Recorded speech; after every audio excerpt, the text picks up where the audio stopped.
రాష్ట్రానికి పెద్ద ఎత్తున పెట్టుబడులు ఆకట్టుకోవడం, ఏపీ బ్రాండ్ ఇమేజ్ పెంచుకోవడంతో పాటు సరికొత్త ఆలోచనలకు సిఐఐ భాగస్వామ్య సదస్సు వేదిక కావాలని అధికారులకు ముఖ్యమంత్రి చంద్రబాబు నాయుడు సూచించారు.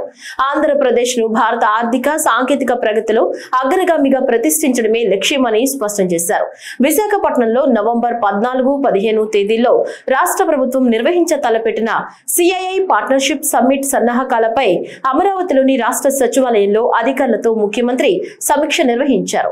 సిఐఐ సదస్సుకు ముఖ్య అతిథిగా ప్రధాని నరేంద్ర మోదీని ఆహ్వానించాలని నిర్ణయించినట్లు సీఎం తెలిపారు.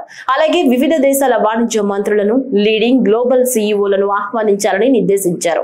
దేశ విదేశాలకు చెందిన పారిశ్రామికవేత్తలు, పాలసీ థింకర్లు, అకాడమిక్స్ కు సదస్సులో ప్రాధాన్యత ఇవ్వాలన్నారు.